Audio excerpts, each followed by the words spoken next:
नमस्ते विद्यार्थियों। आज हम कक्षा 10वीं के एक पाठ का अध्ययन करेंगे जिसका नाम है लक्ष्मी। लक्ष्मी इस पाठ में लक्ष्मी एक गाय का नाम है। यह गाय ज्ञान सिंह की है। अब आपको ऐसा लगेगा कि लक्ष्मी यह पाठ ज्ञान सिंह और लक्ष्मी पर आधारित है, तो ऐसा नहीं है। यह पाठ लक्ष्मी, करामत अली और करामत अली के परिवार पर आधारित है। करामत अली के परिवार में उसकी पत्नी रमजानी और बेटा रहमान है। लक्ष्मी यह गाय ज्ञान सिंह की है, परंतु यह पाठ लक्ष्मी, करामत अली और उसके परिवार पर आधारित कैसे? लक्ष्मी इस पाठ की कहानी क्या है? हमें इस पाठ से क्या सिखाया जा रहा है? यह जानने के लिए आइए इस पाठ का अध्ययन करते हैं। पहला परिच्छेद है, उस दिन लड़के ने तैश में आकर लक्ष्मी की पीठ पर 4 डंडे बरसा दिए थे। वह बड़ी भयभीत और घबराई थी। जो भी उसके पास जाता सिर हिला उसे मारने की कोशिश करती या फिर उछलती कूदती गले की रस्सी तोड़कर खूंटे से आजाद होने का प्रयास करती। इस परिच्छेद से हमें क्या पता चला? हमें यह पता चला कि लक्ष्मी को मारा गया है। मारने वाले का नाम और मारने का कारण इस परिच्छेद में नहीं है। गाय की भाषा हम समझ नहीं सकते, परंतु लक्ष्मी जिस तरह का बर्ताव कर रही है उससे यही पता चल रहा है कि उसे जो चोट लगी है उसकी पीड़ा उसे बहुत ज्यादा हो रही है। अगला परिच्छेद है, करामत अली इधर 2-4 दिनों से अस्वस्थ था, लेकिन जब उसने सुना कि रहमान ने गाय की पीठ पर 4 डंडे बरसाए हैं तो उससे रहा नहीं गया। वह किसी प्रकार चारपाई से उठकर धीरे धीरे चलकर बथान में आया। आगे बढ़कर उसके माथे पर हाथ फेरा, पुचकारा और हौले से उसकी पीठ पर हाथ फेरा। लक्ष्मी के शरीर में एक सिहरन सी दौड़ गई। ओहो, कमबख्त ने कितनी बेदर्दी से पीटा है। उसकी बीबी रमजानी बोली, लो चोट की जगह पर यह रोगन लगा दो, बेचारी को आराम मिलेगा। करामत अली गुस्से में बोला, क्या अच्छा हो अगर इसी लाठी से तुम्हारे रहमान के दोनों हाथ तोड़ दिए जाए? कहीं इस तरह से पीटा जाता है? रमजानी बोली, लक्ष्मी ने आज भी दूध नहीं दिया। इन परिच्छेदों से हमें क्या समझ आया? हमें लक्ष्मी को मारने वाले का नाम पता चला और मारने का कारण पता चला। लक्ष्मी को मारने वाला कौन था? तो वह करामत अली का बेटा रहमान था। और मारने का कारण क्या था? क्योंकि लक्ष्मी ने आज भी दूध नहीं दिया था। अगला परिच्छेद है, तो इसकी सजा इसे लाठियों से दी गई। रहमान से गलती हो गई, इसे वह भी कबूलता है। रमजानी कुछ क्षण खड़ी रही, फिर वहां से हटती हुई बोली, देखो अपना ख्याल रखो, पाँव इधर उधर गया तो कमर सिकवाते रहोगे। करामत अली ने फिर प्यार से लक्ष्मी की पीठ सहलाई, मुंह ही मुंह में बड़बड़ाया, माफ कर लक्ष्मी, रहमान बड़ा मूर्ख है। उम्र के साथ तू भी बुढ़ा गई है। डेयरी फार्म के डॉक्टर ने तो पिछली बार ही कह दिया था यह तेरा आखिरी बरस है। इस परिच्छेद में हमें लक्ष्मी दूध क्यों नहीं दे पा रही थी इसका कारण पता चला। कारण है लक्ष्मी बुढ़ा गई है, अर्थात बूढ़ी हो गई है। यहां पर डेयरी फार्म के डॉक्टर द्वारा कहा गया एक वाक्य भी है। वाक्य है, डेयरी फार्म के डॉक्टर ने तो पिछली बार ही कह दिया था यह लक्ष्मी का आखिरी बरस है। अब लक्ष्मी का आखिरी बरस मतलब इसके 2 अर्थ हो सकते हैं। पहला अर्थ हो सकता है लक्ष्मी का दूध देने का आखिरी बरस, और दूसरा अर्थ हो सकता है लक्ष्मी के जीने का आखिरी बरस। अगर डॉक्टर द्वारा कहे गए वाक्य का अर्थ लक्ष्मी के जीने का आखिरी बरस है, तो इस हिसाब से लक्ष्मी को मारने के कारण होंगे लक्ष्मी का दूध न दे पाना, लक्ष्मी का बूढ़ा हो जाना और डॉक्टर के कहने के बावजूद भी बूढ़ी लक्ष्मी का न मरना या जीवित रहना। अगला परिच्छेद है, लक्ष्मी शांत खड़ी अपने जख्मों पर तेल लगवाती रही। वह करामत अली के मित्र ज्ञान सिंह की निशानी थी। ज्ञान सिंह और करामत अली एक दूसरे के पड़ोसी तो थे ही, वे कारखाने में भी एक ही विभाग में काम करते थे। प्राय एक साथ ड्यूटी पर जाते और एक साथ ही घर लौटते। ज्ञान सिंह को मवेशी पालने का बहुत शौक था। प्राय उसके घर के दरवाजे पर भैंस या गाय बंधी रहती। 3 बरस पहले उसने एक जर्सी गाय खरीदी थी। उसका नाम उसने लक्ष्मी रखा था। अधेड़ उम्र की लक्ष्मी इतना दूध दे देती थी कि उससे घर की जरूरत पूरी हो जाने के बाद बाकी दूध गली के कुछ घरों में चला जाता। दूध बेचना ज्ञान सिंह का धंधा नहीं था। केवल गाय को चारा और दर्रा आदि देने के लिए कुछ पैसे जुटा लेता था। नौकरी से अवकाश के बाद ज्ञान सिंह को कंपनी का वह मकान खाली करना था। समस्या थी तो लक्ष्मी की। वह लक्ष्मी को किसी भी हालत में बेच नहीं सकता था। उसे अपने साथ ले जाना भी संभव नहीं था। जब अवकाश में 10-15 दिन ही रह गए तो करामत अली से कहा, मियाँ, अगर लक्ष्मी को तुम्हें सौंप दूँ तो क्या तुम उसे स्वीकार करोगे? मियाँ करामत अली ने कहा था, नेकी और पूछ-पूछ, भला इससे बड़ी खुशनसीबी मेरे लिए और क्या हो सकती है।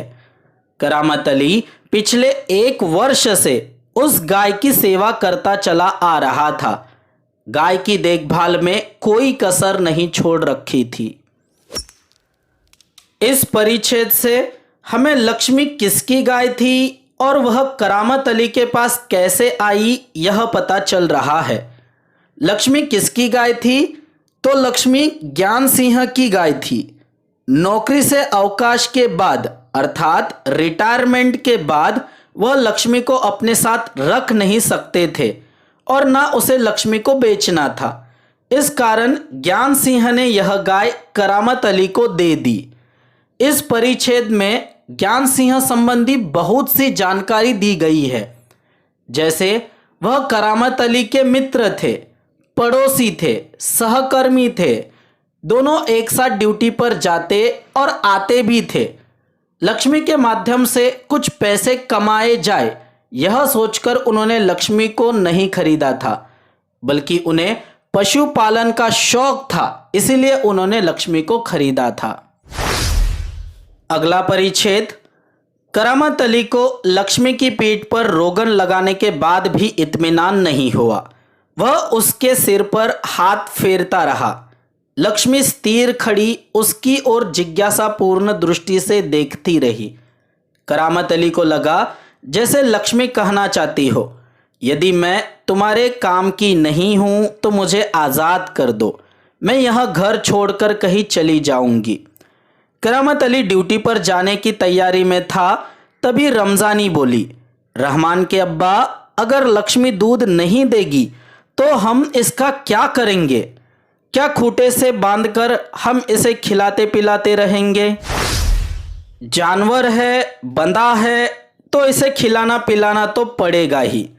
जानते हो, इस महंगाई के ज़माने में सिर्फ सादा चारा देने में ही 300-350 महीने का खर्चा है। सो तो है। कहते हुए करामत अली आगे कुछ नहीं बोला। घर से निकलकर कारखाने की तरफ हो लिया। रास्ते में वह रमज़ानी की बात पर विचार कर रहा था। लक्ष्मी अगर दूध नहीं देगी तो इसका क्या करेंगे? यह ख्याल तो उसके मन में आया ही नहीं था कि एक समय ऐसा भी आ सकता है कि गाय को घर के सामने खूंटे से बांधकर मुफ्त में खिलाना भी पड़ सकता है। इन परिच्छेदों में करामत अली और रमज़ानी के बीच संवाद है। उन संवादों से हम समझ सकते हैं कि किसी की वृद्ध अवस्था अर्थात किसी का बुढ़ापा किसी और पर किस तरह से श्राप बन जाता है। अगर लक्ष्मी बूढ़ी न होती, वह दूध दे पाती या खेती के अन्य कामों में उसका उपयोग हो पाता, तो इस लक्ष्मी का क्या करे, यह सवाल उत्पन्न ही नहीं होता। हम कह सकते हैं कि जिस तरह से बुढ़ापा श्राप होता है, उसी तरह से गरीबी भी श्राप ही है। रहमान ने लक्ष्मी को मारा था, परंतु करामत अली अस्वस्थ था। वह गाय को रोगन लगा रहा था, फिर भी उसे इत्मीनान न था। वह गाय के सर पर हाथ फेर रहा था, अर्थात करामत अली में इंसानियत थी, परंतु वह गरीब था। अगर वह गरीब न होता तो इस बूढ़ी लक्ष्मी का क्या करे, यह सवाल पैदा होने देता ही नहीं। इन परिच्छेदों में आए हुए संवादों से हम यह कह सकते हैं कि इंसानियत होने के बावजूद भी आर्थिक परिस्थिति के कारण करामत अली भी इस बूढ़ी लक्ष्मी का क्या करे, यह सोचने के लिए मजबूर है। अगला परिच्छेद है, उसके साथी नईम ने उसे कुछ परेशान देखा तो पूछा, करामत मियाँ क्या बात है, बड़े परेशान नजर आते हो, खैरियत तो है? ऐसी कोई विशेष बात नहीं है, कुछ तो होगा। क्या बताऊं, गाय ने दूध देना बंद कर दिया है, बूढ़ी हो गई है, बैठा कर खिलाना पड़ेगा, और इस जमाने में गाय भैंस पालने का खर्चा, इसमें परेशान होने की क्या जरूरत है, गाय बेच दो। करामत अली ने हौका भरते हुए कहा, हाँ, परेशानी से छुटकारा पाया जा सकता है, बहुत आसान तरीका है, लक्ष्मी को बेच दिया जाए। वह नईम के पास से हटकर अपने काम में जुट गया। इस परिच्छेद में करामत अली के मित्र द्वारा उसे एक उपाय बताया गया है। वह उपाय सुनकर करामत अली अपने मित्र से दूर हटकर बैठ गया। उपाय क्या था? तो बूढ़ी लक्ष्मी को बेच देने का उपाय था, और दूर हटकर बैठना मतलब लक्ष्मी को बेचने की बात करामत अली को पसंद नहीं आई। अगला परिच्छेद है, करामत अली रात का गया, सवेरे कारखाने से घर लौटा। रात की ड्यूटी से घर लौटने पर ही वह लक्ष्मी को दूहता था। घर में घुसते ही उसने रमजानी से पूछा, क्या लक्ष्मी को अभी तक चारा नहीं दिया? रमजानी बोली, रहमान से कहा तो था, तुम दोनों की मर्जी होती तो गाय को अब तक चारा मिल चुका होता। अगर वह दूध नहीं दे रही है तो क्या उसे भूखा रखोगे? कहते हुए करामत कटा हुआ पुआल, खली और दर्रा आदि ले जाकर लक्ष्मी के लिए सानी तैयार करने लगा। लक्ष्मी उतावली सी तैयार हो रही सानी में मुंह मारने लगी। गाय को सानी देकर करामत अली उसकी पीठ देखने लगा। रोगन ने अच्छा काम किया था, दाग कुछ हल्के पड़ गए थे। 10-15 दिनों से यूं ही चल रहा था। एक दिन जब करामत अली ने पुआल लाने के लिए रमजानी से पैसे मांगे तो वह बोली, मैं कहाँ से पैसे दूं? पहले तो दूध की बिक्री के पैसे मेरे पास जमा रहते थे, उनमें से दे देती थी, अब कहाँ से दूं? लो, यह राशन के लिए कुछ रुपए रखे थे। कहते हुए रमजानी ने संदूकची में से 20 का एक नोट निकालकर उसे थमाते हुए कहा, इससे लक्ष्मी का राशन ले आओ। ठीक है, इससे लक्ष्मी के 2-4 दिन निकल जाएंगे। आखिर इस तरह कब तक चलेगा? रमजानी दुखी स्वर में बोली। इन परिच्छेदों में हमें बूढ़ी लक्ष्मी किस तरह से करामत अली के परिवार पर बोझ बन बैठी है, यह पता चल रहा है। हमें यह भी पता चल रहा है कि पहले लक्ष्मी खुद अपना खर्चा उठाती थी, अर्थात लक्ष्मी दूध देती थी, उसका दूध बेचा जाता था, जो पैसा मिलता था उससे लक्ष्मी का चारा आता था, परंतु अब करामत अली का परिवार जो पैसा अपना पेट भरने के लिए रख रहा है, लक्ष्मी वह पैसा खा रही है। हम कह सकते हैं कि लक्ष्मी का बुढ़ापा करामत अली के परिवार पर बोझ बन बैठा है। अगला परिच्छेद है, तुम इसे खुला छोड़कर आजमा कर तो देखो। कहते हो तो ऐसा करके देख लेंगे। दूसरे दिन रहमान सवेरे 8-9 बजे के करीब लक्ष्मी को इलाके से बाहर, जहां नाला बहता है, जहां झाड़ झंकाड़ और कहीं दूब के कारण जमीन हरी नजर आती है, छोड़ आया ताकि वह घास इत्यादि खाकर अपना कुछ पेट भर ले। लेकिन माँ बेटे को यह देखकर आश्चर्य हुआ कि लक्ष्मी 1-1.5 घंटे बाद ही घर के सामने खड़ी थी। उसके गले में रस्सी थी। एक व्यक्ति उसी रस्सी को हाथ में थामे कह रहा था, यह गाय क्या आप लोगों की है? रमजानी ने कहा, हाँ, यह हमारी गाय का सब चारा खा गई है। इसे आप लोग बांध कर रखे, नहीं तो कांजी हाउस में पहुंचा देंगे। रमजानी चुप खड़ी आगंतुक की बातें सुनती रही। इन परिच्छेदों में हमें लक्ष्मी को लेकर परिवार का एक उपाय पता चला और वह उपाय क्यों नाकाम हुआ यह पता चला। परिवार लक्ष्मी को चराने के लिए लेकर नहीं गया था, तो वे लक्ष्मी को छोड़ना चाहते थे। कहाँ छोड़ना चाहते थे? तो नाले के करीब, जहाँ झाड़ झंखाड़ है, जहाँ दूब है। मतलब लक्ष्मी को नाले के करीब जो मिलेगा वह वो खाएगी और नाले के आसपास ही रहेगी। पशुओं को चराना मतलब पशुओं को पेट भर के खाना खिलाना और वापस घर लाना। परंतु करामत अली का परिवार बूढ़ी लक्ष्मी को चराने के लिए नहीं, बल्कि नाले के पास छोड़ने गया था। परंतु उनका यह उपाय कारगर नहीं रहा। अगला परिच्छेद है, दोपहर बाद जब करामत अली ड्यूटी से लौटा और नहा धोकर कुछ नाश्ते के लिए बैठा तो रमजानी उससे बोली, मेरी मानो तो इसे बेच दो। फिर बेचने की बात करती हो? कौन खरीदेगा इस बुढ़िया को? रहमान कह तो रहा था, उसे कुछ लोग खरीद लेंगे। उसने किसी को कहा भी है, शाम को वह तुमसे मिलने आएगा। करामत अली सुनकर खामोश रहा। उसे लग रहा था सब कुछ उसकी इच्छा के विरुद्ध जा रहा है, शायद जिस पर उसका कोई वश नहीं था। करामत अली यह अनुभव करते हुए कि लक्ष्मी की चिंता अब किसी को नहीं है, खामोश रहा। उठा और घर में जो सूखा चारा पड़ा था उसके सामने डाल दिया। लक्ष्मी ने चारे को सूंघा और फिर उसकी तरफ निराशापूर्ण आंखों से देखने लगी, जैसे कहना चाहती हो, मालिक यह क्या? आज क्या मेरे फाकने को यह सूखा चारा ही है? दर्रा खली कुछ नहीं।